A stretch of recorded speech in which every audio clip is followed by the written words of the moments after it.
আল্লাহ তাআলা বলছেন এমন একটা সময় আসবে যখন গোটা দুনিয়া গোটা জমিনকে একসাথে কাঁপিয়ে দেওয়া হবে। দেখেন এখন তো মাঝে মাঝে আমরা ভূমিকম্পের খবর শুনি, এক এলাকা কিংবা এক দেশে ভূমিকম্প হয় কিন্তু অন্য দেশে হয় না।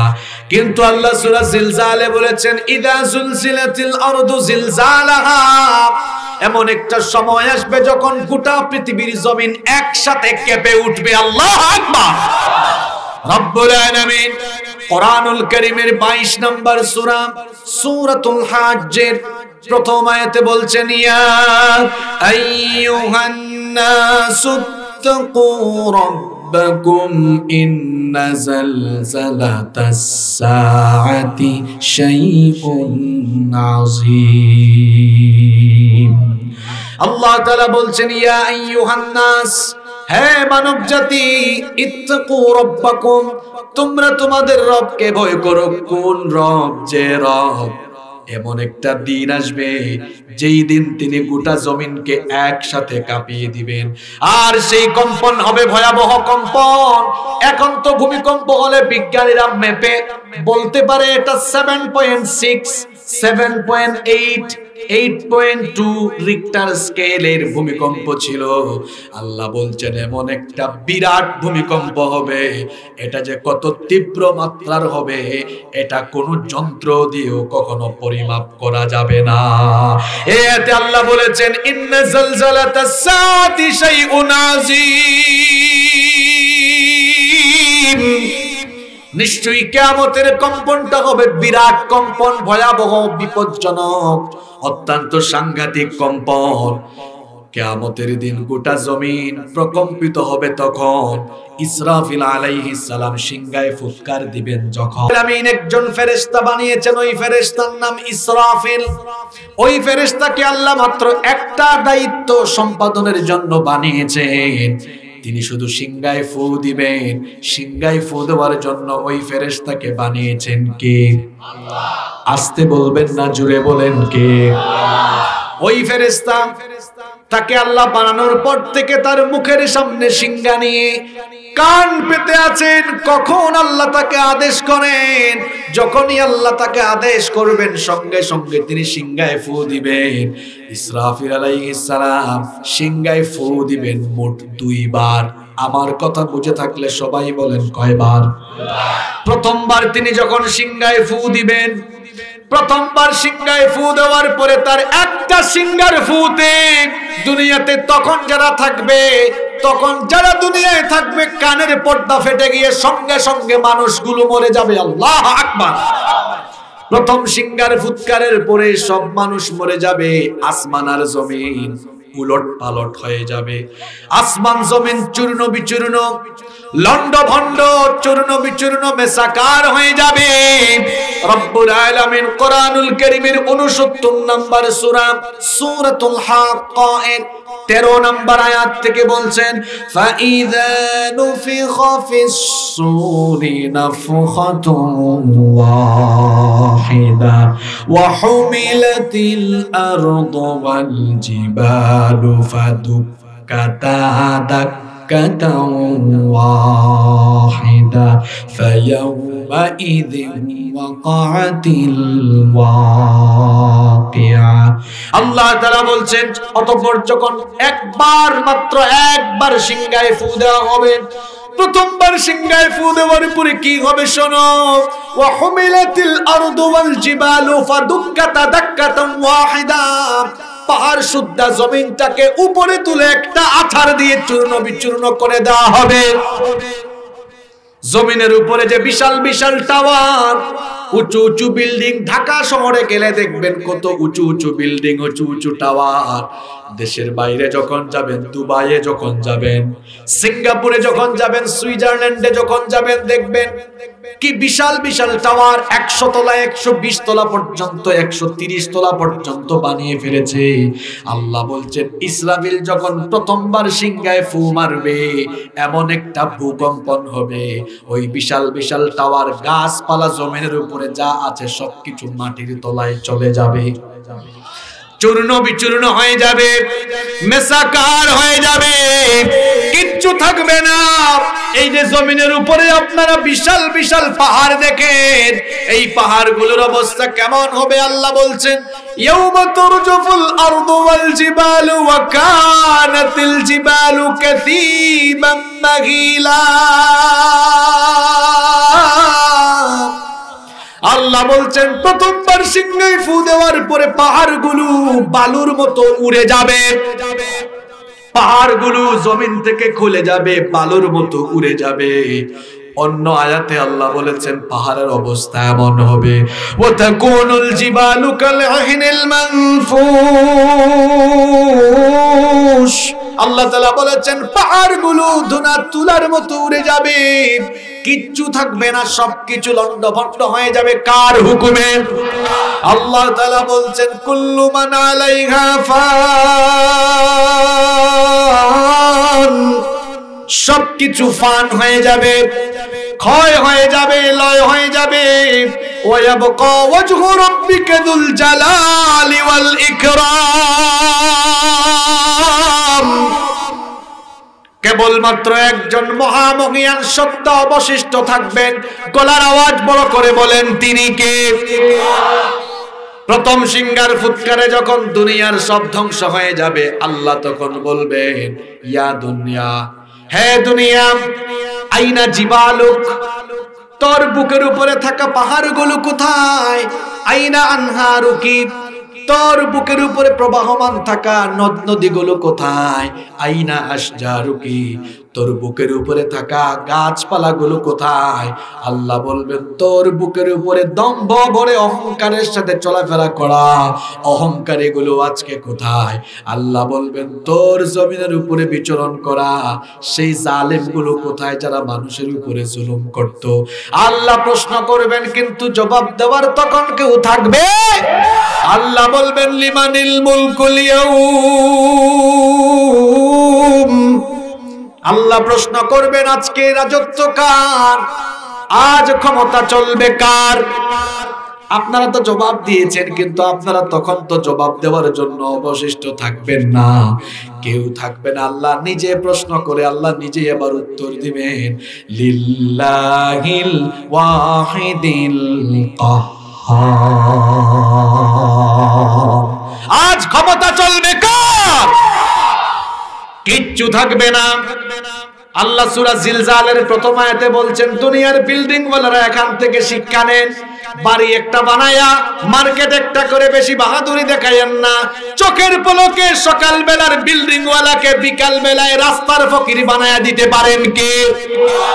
ফেসবুকে দেখেন নাই, তুরস্কে এক ভাড়াটিয়া, ভাড়া বেশি, বাড়িওয়ালাকে ভাড়া দিতে পারে না, বাড়িওয়ালা বের করে দিয়েছে। ওই রাতে ভূমিকম্প হলো, সকালবেলা বাড়িওয়ালা আর ভাড়াটিয়া এক তাঁবুর নিচে। কি বুঝলেন আপনি ভূমিকম্পের এই সূরা থেকে? প্রথম আয়াত থেকে শিক্ষা নেন, বেশি বাহাদুরি দেখায়েন না মিয়া। আপনার বিল্ডিং শুদ্ধ রাতের বেলা ঘুমের মধ্যে মাটির তলায় ধসায় দিতে পারেন কে? এই আয়াতের প্রথম শিক্ষা হলো টাকার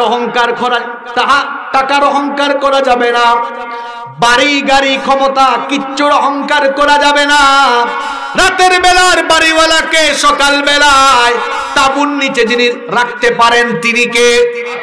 সকাল বেলার ক্ষমতাওয়ালাকে বিকাল বেলা ক্ষমতা হারা ভিখারি বানায়া দিতে পারেন কে? সে আল্লাহ বলছেন এই জমিন যে জমিনের উপরে আছো, এই জমিনকে আমি রাখবো না, আমি এই জমিনকে কিয়ামতের দিন প্রবল ভাবে কাঁপিয়ে দিব। প্রবল এক কম্পনের মাধ্যমে বিরাট একটা ঝাঁকুনি দিয়ে এই জমিনের সবকিছু কাঁপিয়ে জমিনের উপরে থাকা সবকিছু ধ্বংস করে দিবেন কে? এজন্য আল্লাহ বলেছেন ইদা যুলজিলাতিল আরদু জিলজালাহা ওয়া আখরাজাতিল আরদু আল্লাহ বলছেন যখন পৃথিবীকে প্রবল ভাবে ঝাঁকুনি দেওয়া হবে, এই পৃথিবীকে প্রবল ভাবে ঝাঁকুনি দেওয়ার পর সব যখন ধ্বংস হয়ে যাবে, এরপরে কি হবে? দ্বিতীয় আয়াতে আল্লাহ বলেছেন ওয়া আখরাজাতিল আরদু আথকালাহা, আল্লাহ বলেছেন এরপরে জমিনের ভেতরে থাকা সব কিছুকে জমিন বের করে দিবে। কার হুকুমে? জমিনের ভেতরে থাকা সবকিছু জমি বমি করে বের করে দিবে।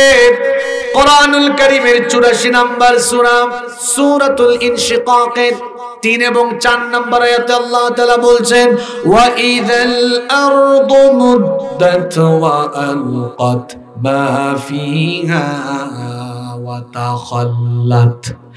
আর জমিনকে যখন সম্প্রসারিত করে দেওয়া হবে এবং জমিনের ভেতরে থাকা সবকিছু বের হয়ে যাবে, জমিন তার ভেতর থেকে কি বের করে দিবে? মুফাসসিরগণের ব্যাখ্যায় মোট 3টা অর্থ দিয়েছেন। জোরে বলেন কয়টা?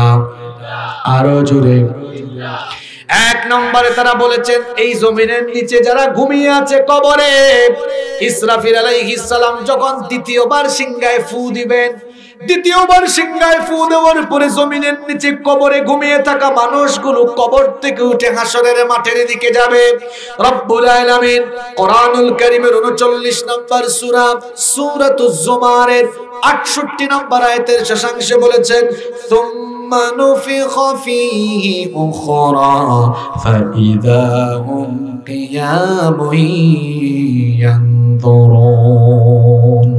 অতঃপর যখন দ্বিতীয়বার সিংহায় ফু দেওয়া হবে তখন মানুষগুলো কবর থেকে উঠবে।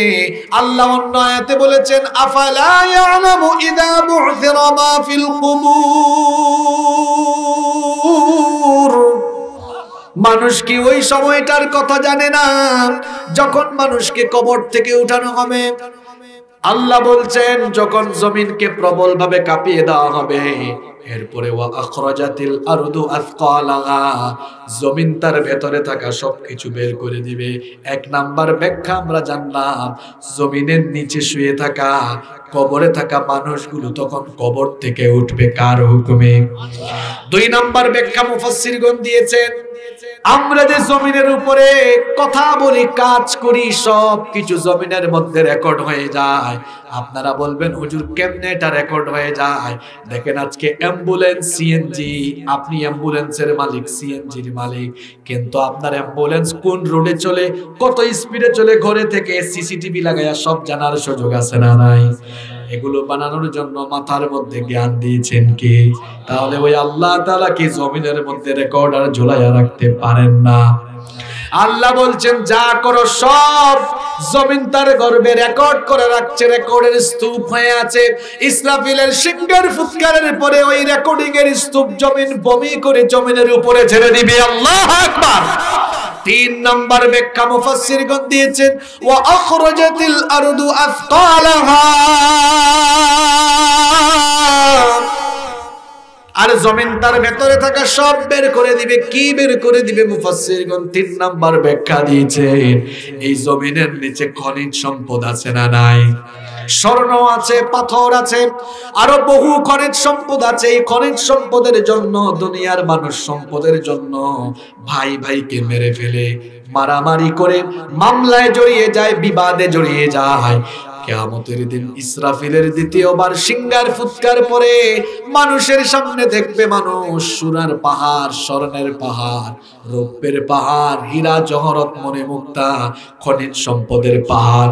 কিন্তু কিয়ামতের দিন এই খনিজ সম্পদ, ধন সম্পদ চোখের সামনে দেখেও কোনো মানুষ গিয়ে সম্পদ কালেকশন করবে না। এই যে আপনাদের বাঙ্গরা এলাকায় আগামীকাল সকালবেলা যদি এই জমিনের মধ্যে কয়েক বস্তা স্বর্ণ দেখা যায়, দেখা যাবে স্বর্ণগুলোকে লুটপাটের জন্য মানুষ মারামারি আরম্ভ করবে, কাটাকাটি আরম্ভ করবে, ঠিক কিনা?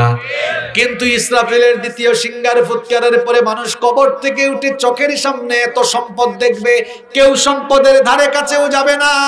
কারণ কি? কারণ হলো ইয়াউমা লা ইয়ানফাউ মালু ওয়ালা বানুন, সেদিন ধন সম্পদ সন্তানাদি কোনো কাজে লাগবে। আল্লাহ বলছেন ওয়া আখরাজাতিল আরদু আথকালাহা। খুব খেয়াল করে শুনেন, আজকে প্রতিটা আয়াতে শিক্ষা আছে। আপনারা ভাববেন হুজুর আজকে এই সূরাটা নিলেন কেন? এই সূরা থেকে আজকে এমন কথা হবে, বাস্তবতার সামনে, চোখের সামনের সকল পরিবেশ একটু পরে দেখবেন মিলে যাবে। আমলের কথা আছে, হেদায়েতের কথা আছে, জুলুমের কথা আছে, সবকিছুর কথা এই সূরার ভেতরে দিয়েছেন কে? আল্লাহ বলছেন ইদা জুলজিলাতিল আরদু জিলজালাহা, যখন জমিনটাকে প্রবলভাবে প্রকম্পিত করা হবে, ওয়া আখরাজাতিল আরদু আসকালাহা, তখন জমিন তার পেটের ভেতরে থাকা সব কিছুকে বের করে দিবে। এরপরে আল্লাহ বলেছেন এই ভয়াবহ দৃশ্য মানুষ দেখে বলবে, ওয়া ক্বালাল ইনসানু মা লাহা, মানুষ তখন বলবে হঠাৎ করে এর কি হলো। কবর থেকে উঠে দেখবে মানুষ, কোনো বিল্ডিং নাই, গাছপালা নাই, পাহাড় নাই, পর্বত নাই, সব একেবারে সমান হয়ে আছে। ভয়ঙ্কর অবস্থা দেখে মানুষ বলবে, ভয়ঙ্কর অবস্থা কেন, এখন তো শরীরে কাপড় চোপড়, কবর থেকে মানুষ কেমনে উঠবে জানেন নাকি? নবীজি বলেছেন ইহশারুন নাসু ইয়াউমাল কিয়ামাতি হুফাতাম মুশাতান গারলা, কবর থেকে মানুষ উঠে যখন হাসরের মাঠে যাবে, উলঙ্গ অবস্থায়, খাতনাবিহীন অবস্থায়, খালি পায়ে নগ্ন পদে উঠবে। আম্মা জান আয়েশা রাদিয়াল্লাহু আনহা এই কথা শুনে নবীজিকে বললেন, ওগো আল্লাহর নবী, যদি গায়ে কাপড় চোপড় না থাকে আমার কি লজ্জা লাগবে না? কেমনে আমি উঠবো? নবীজি বললেন, আয়েশা গো শোনো, কিয়ামতের দিন এত কঠিন, 9,30,00,000 মাইল দূরের সূর্য মাথার একেবারে কাছে চলে আসবে, জমিন তামা হয়ে যাবে, মাথার চান্দি ফেটে গুনাহগারদের মগজগুলো বের হয়ে যাবে, মানুষগুলো এত হয়রান হবে, পিপাসার যন্ত্রণায় কাতর হয়ে গিয়ে জিহবা বের হয়ে কুকুরের মতো নাভিস্থল পর্যন্ত ঝুলে থাকবে। আল্লাহু আকবার। কঠিন সেই দিনে মানুষ কি আর উপরের দিকে তাকাবে? নিচের দিকে তাকায় যে নফসি নফসি আরম্ভ করবে, উপরের দিকে তাকানোর সাহস মানুষ করবে না। মানুষ কবর থেকে উঠে দেখবে কিচ্ছু নাই, মানুষ বলবে হায় হায় হায়, কি হলো হঠাৎ করে, আজকে কি হলো?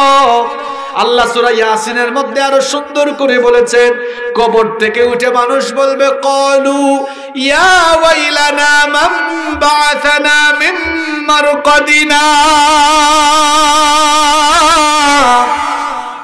মানুষ কবর থেকে উঠে বলবে ইয়া ওয়াইলানা, দুর্ভোগ, আফসোস, মান বা'আথানা মিন মারকাদিনা, কে আমাদেরকে কবরের ঘুম থেকে ভাঙালো, কে কবর থেকে উঠায় দিল? আওয়াজ আসবে হাদা মা ওয়া'আদার রহমান, এটা হলো রহমানের ওয়াদা। রহমান কে? আরো জোরে, রহমান কে? আর রহমান আল্লামাল কোরআন খালাকাল ইনসান আল্লামাহুল বায়ান। রহমান হলেন তিনি, কোরআন শিখিয়েছেন যিনি। রহমান হলেন তিনি, ইনসান বানিয়েছেন যিনি। রহমান হলেন তিনি, কথা বলা শিখিয়েছেন যিনি। মানুষ কবর থেকে উঠে বলবে আজকে কি হলো, সব কেন ধ্বংস হয়ে গেল?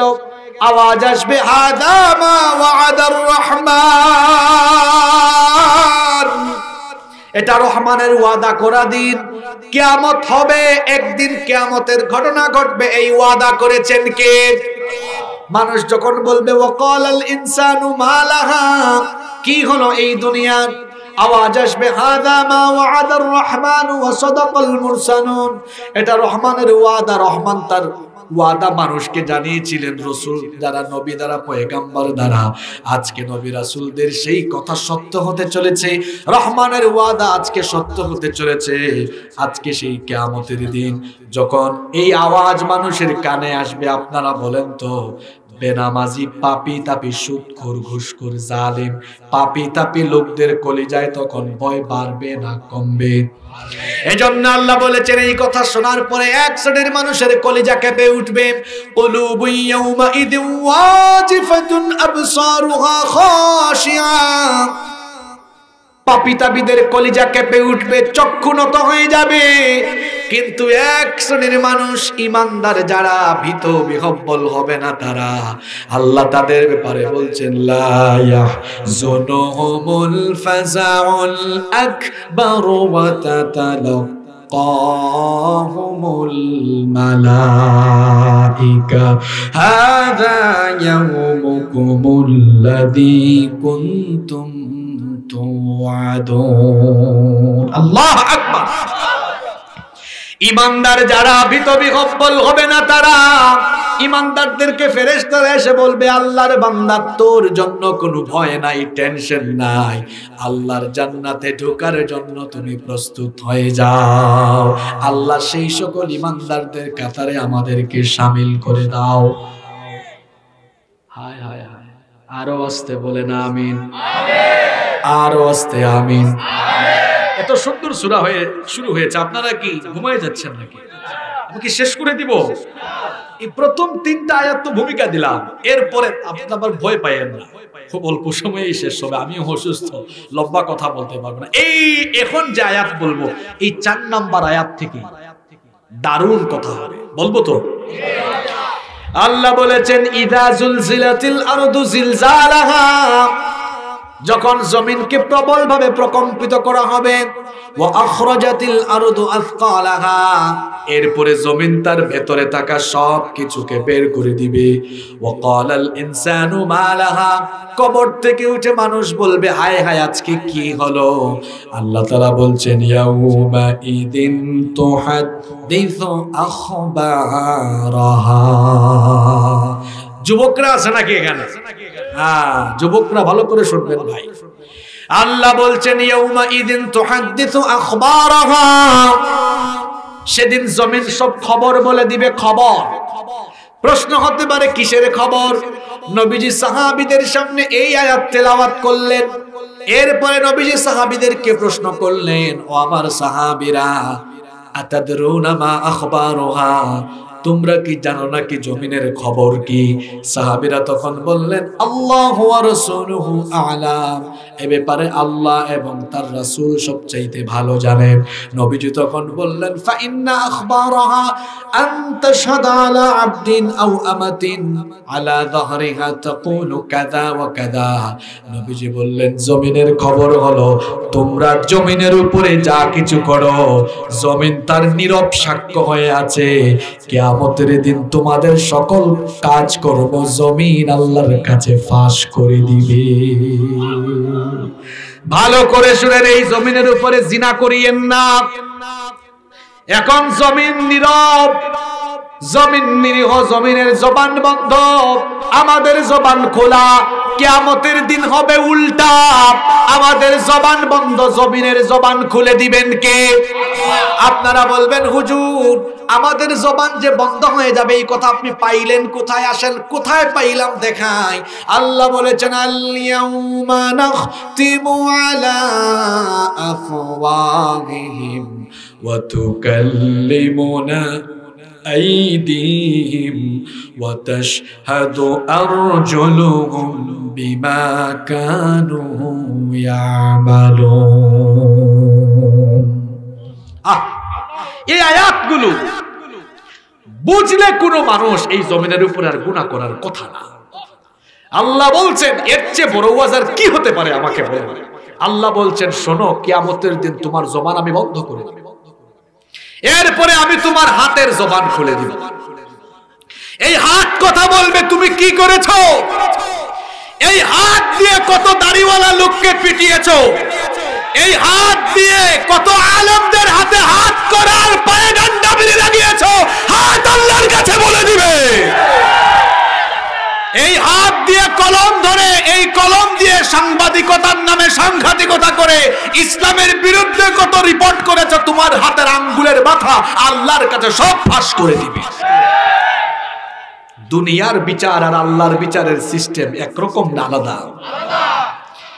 দুনিয়ার বিচারের সাথে আল্লাহর বিচারের কোনো মিল নাই।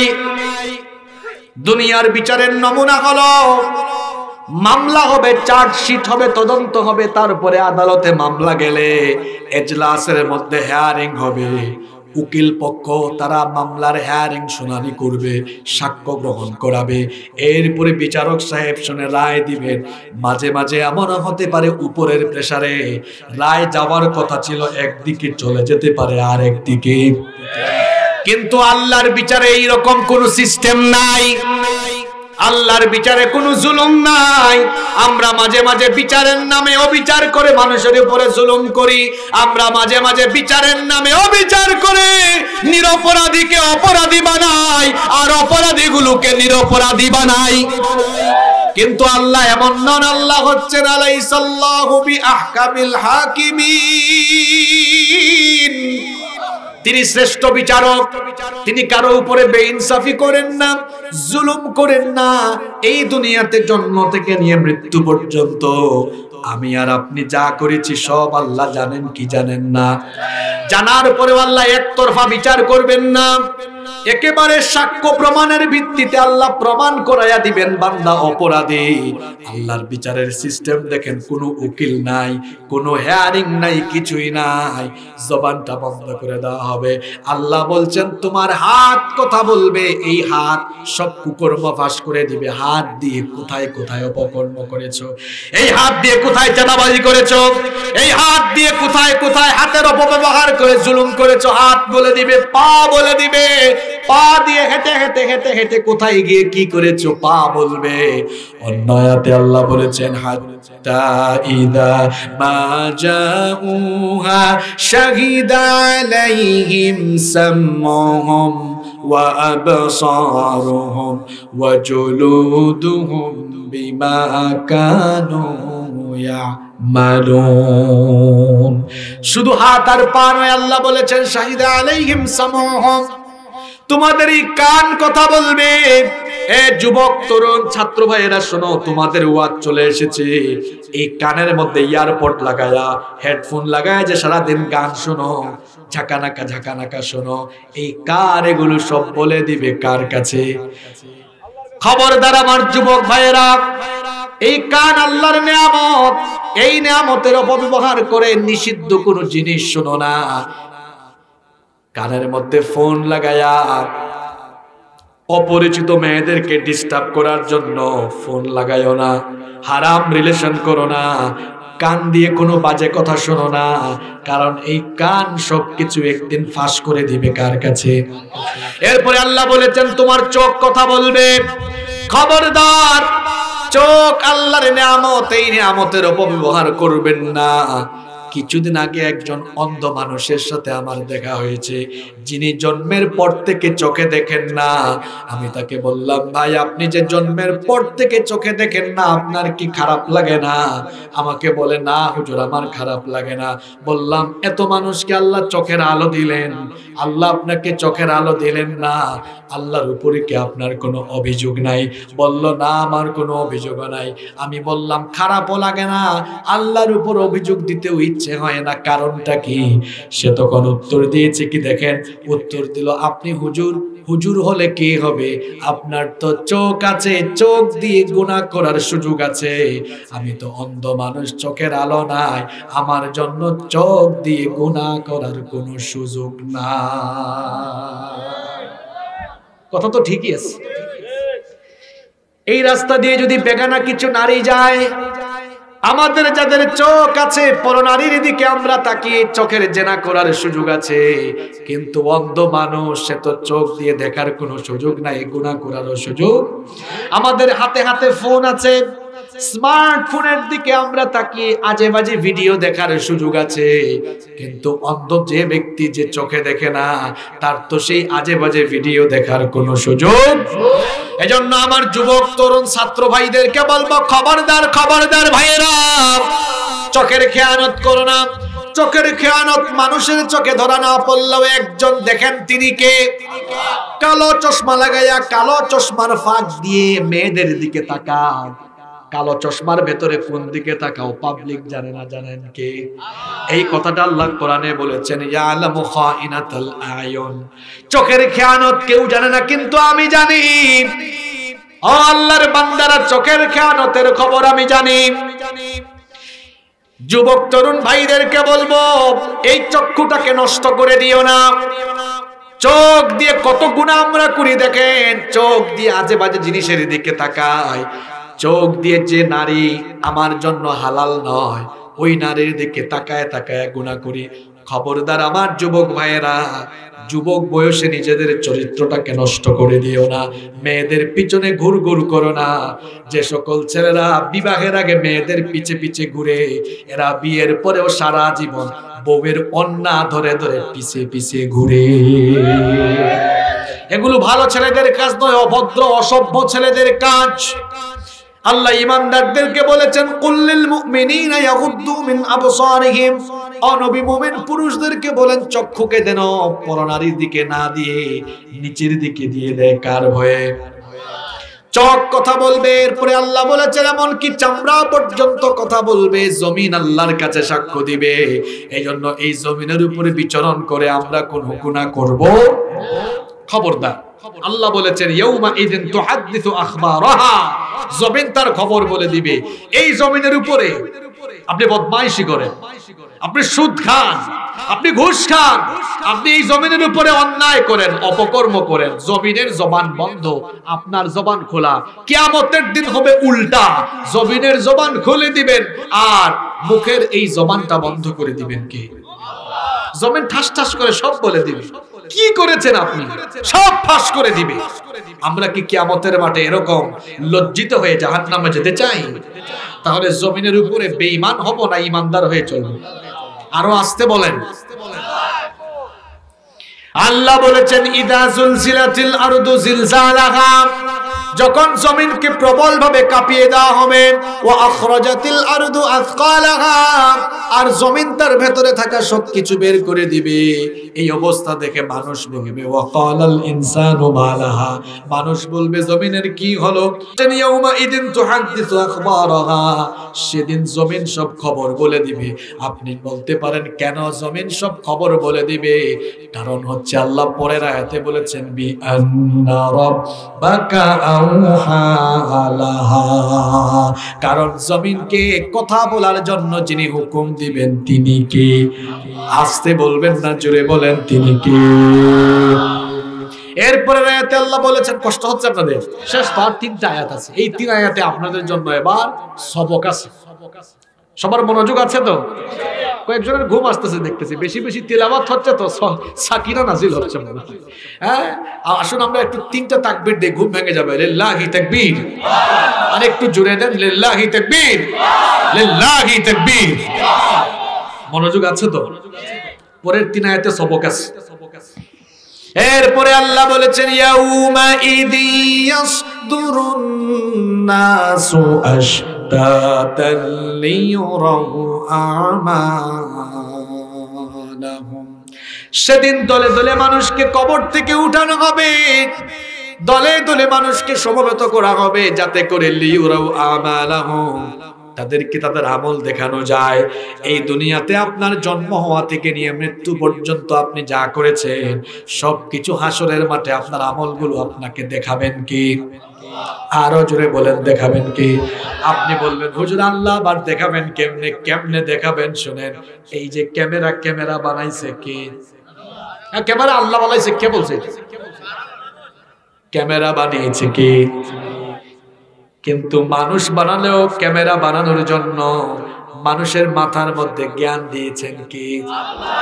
আল্লাহর দেওয়া জ্ঞান ব্যবহার করে মানুষ যদি ক্যামেরা বানিয়ে এই ক্যামেরা দিয়ে অডিও ভিডিও করে রেখে দিতে পারে, তো মানুষ যে আল্লাহর কাছ থেকে জ্ঞান পেয়ে এই জিনিস বানাইলো, ওই আল্লাহ বুঝি আমার আর আপনার সারা জীবনের সকল আকাম কুকাম অডিও ভিডিও করে রাখতে পারেন না?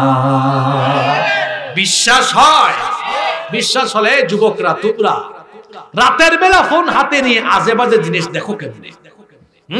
তোমার মনে কি এই ভয়টা নাই? দিলে কি এই চিন্তা আসে না যে আমার সব কুকর্ম আল্লাহর সিসিটিভিতে রেকর্ড হয়ে যাচ্ছে? এই চিন্তা থাকলে কেউ গুনাহ করত? পাপের ধারে কাছে যাইতো? আল্লাহ বলেছেন সব আমি দেখাবো, সব কিছু মানুষ তার চোখের সামনে দেখবে। মানুষের হাতে হাতে আল্লাহ আমলনামা দিয়ে দিবেন। আমাদের প্রত্যেকের হাতে কিয়ামতের দিন আমলনামা দিবেন কে? দল হবে মাত্র 2টা, ফারিকুন ফিল জান্নাতি ওয়া ফারিকুন ফিস সাঈর। একটা জান্নাতি দল, আরেকটা জাহান্নামী দল। জান্নাতি যারা সামন থেকে ডান হাতে আমলনামা গ্রহণ করবে তারা, জাহান্নামী যারা পেছন থেকে বাম হাতে আমলনামা গ্রহণ করবে তারা। আমলনামা দেখার পরে জান্নাতি আর জাহান্নামীরা কারা কি বলবে?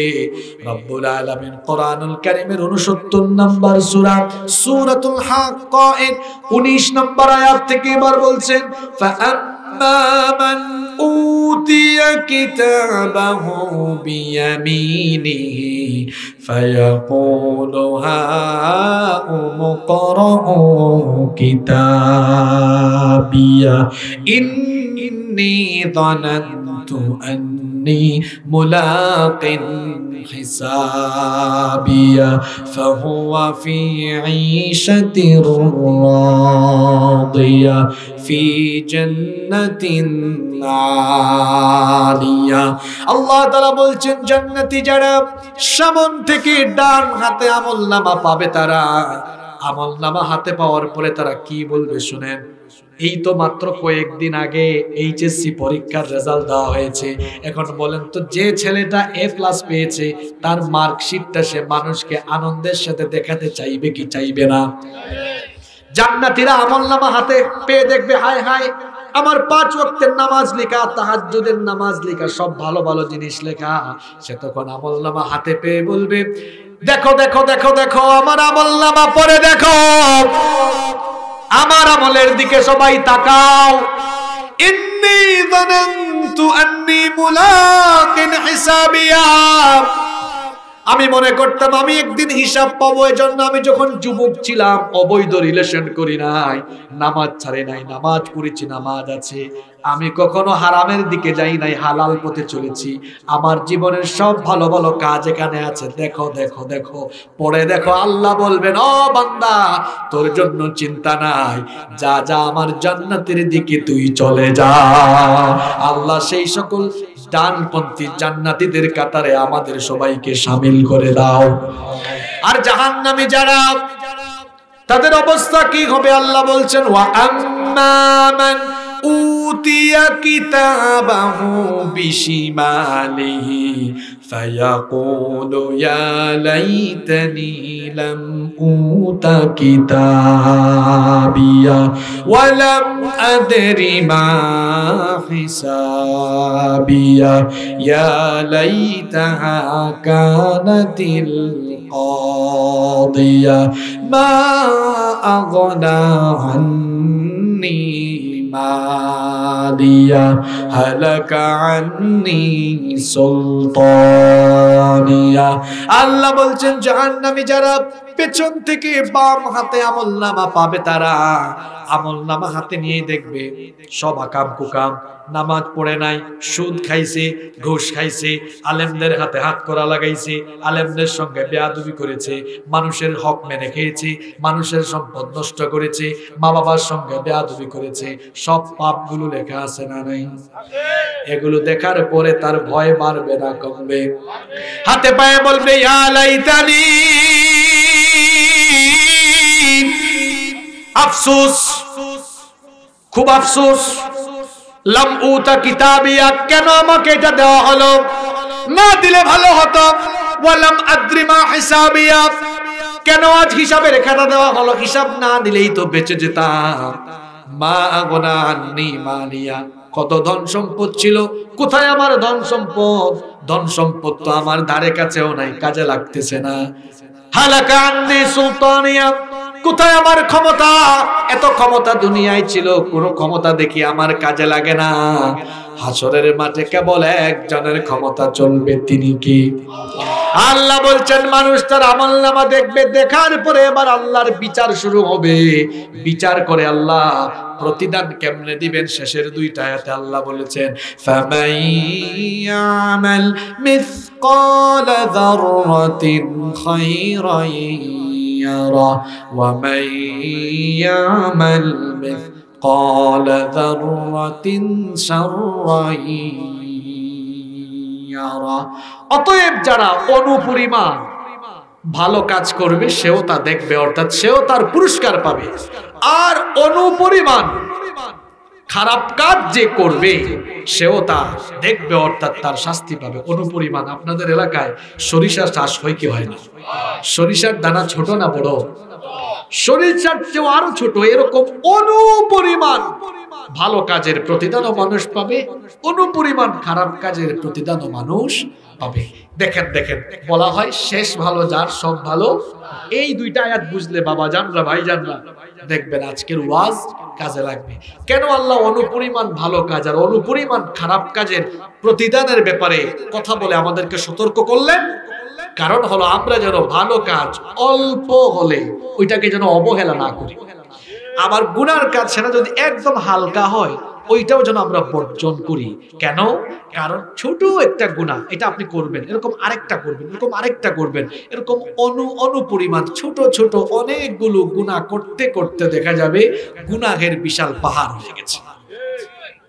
এজন্য আল্লাহ বলেছেন অনুপরিমাণ গুনাহ এটার প্রতিফল তোমরা পাবে, এটাও তোমরা দেখবে। নবীজি হাদিসে বলেছেন পাপের কাজ ছোট হলেও এটাকে তোমরা ছেড়ে দাও, গুনাহের দ্বারে কাছেও যেও না। আল্লাহর নবী সুন্দর একটা উদাহরণ দিয়েছেন। মনে করো একটা এলাকায় কিছু লোক গেল, যাওয়ার পরে কয়েকজন লোক জঙ্গলে গিয়ে কাঠ সংগ্রহ করলো। একদিন দুই দিন কয়েকদিন ধরে কাঠ সংগ্রহ করে অনেক কাঠ তারা সংগ্রহ করলো। এরপরে কেউ যদি সেখানে এসে একটু আগুন লাগায় দেয়, সব কাঠ থাকবে না জ্বলে যাবে? কি সুন্দর উদাহরণ! নবীজি বলেছেন তুমিও যদি এরকম অল্প অল্প অল্প অল্প গুনাহ করো তো গুনাহের পাহাড় হবে, আর এই গুনাহগুলো তোমার নেক আমল রে খাইয়া একেবারে শেষ করে। যুবক, তরুণ ছাত্র ভাইদেরকে বলবো, হালকা গুনাহ, অল্প গুনাহ যেখানে তুমি যাবা না। বাজনার সাউন্ড শুনেছো? গান বাজনা যেখানে, দেখছেন আওয়াজের নমুনা? গান বাজনা যেখানে, মাদক যেখানে, অন্যায় যেখানে, ছোট হোক, একটু মোবাইল ওয়াজ দেখতেছে, নিচে চলে আসছে একটা গান, একটা নাচ, একটু 1 মিনিট দেখি, 1 মিনিট, না না না, ওই আজকে 1 মিনিট, কালকে 1 মিনিট, পরের দিন 1 মিনিট, 1 মিনিট 1 মিনিট হইতে হইতে দেখা যাবে হয়ে গেছে 10,000 মিনিটের গুনাহ। ঠিক কি না? এজন্য গুনার কাজে 1 সেকেন্ড, 1 ন্যানো সেকেন্ডের গুনাহ করা যাবে, ভালো কাজ অল্প হোক ত্যাগ করা যাবে। নবীজি বলেছেন পিপাসার্ত মানুষকে পানি পান করাও এটাও ভালো কাজ, এই কাজকেও হালকা মনে করো না। কোন ভালো কাজকে হালকা মনে করা যাবে না। একটা ঘটনা আমার মনে পড়ে গেছে, ঘটনাটা কি বলবো? দেখেন দুইটা ঘটনা, একটা না দুইটা বলি। একজন নামাজি মহিলার ঘটনা। নামাজি রোজাদার সবকিছু ঠিকঠাক আছে, কিন্তু ওই মহিলা তার বাড়ির একটা বিড়ালকে বেঁধে রাখতো, খাবার দিত না। বিশুদ্ধ সনদে এই হাদিসটা বর্ণিত হয়েছে। এই মহিলা নামাজি ছিল, এই মহিলা রোজাদারও ছিল, ভালো কাজ করত, কিন্তু আল্লাহর একটা সৃষ্টি জীব প্রাণী, এই একটা বিড়াল এটাকে বেঁধে রাখতো, খাবার দিত না, একটা প্রাণীকে কষ্ট দিয়েছে।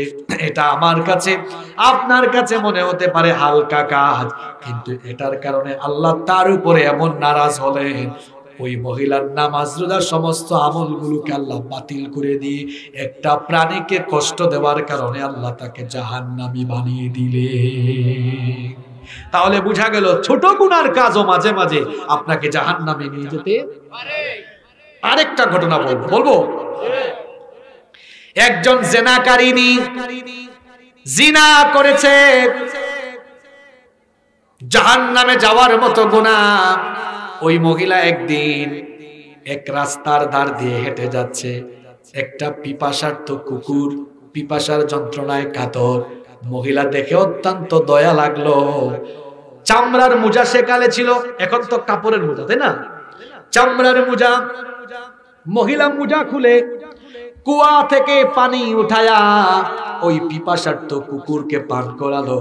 আল্লাহ খুশি হয়ে দিয়ে তার গুনাহ মাফ করে দিয়ে আল্লাহ তাকে জান্নাতি বানায়া দিলেন। এই দুইটা ঘটনা থেকে আপনারা কি বুঝলেন?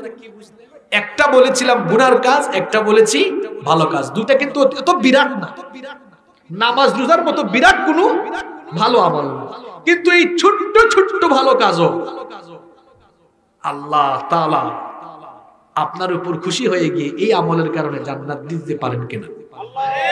আল্লাহ পারেন কিনা? শুনেন, কিয়ামতের দিন শুধু আমল দিয়ে জান্নাতে যাওয়া যাবে?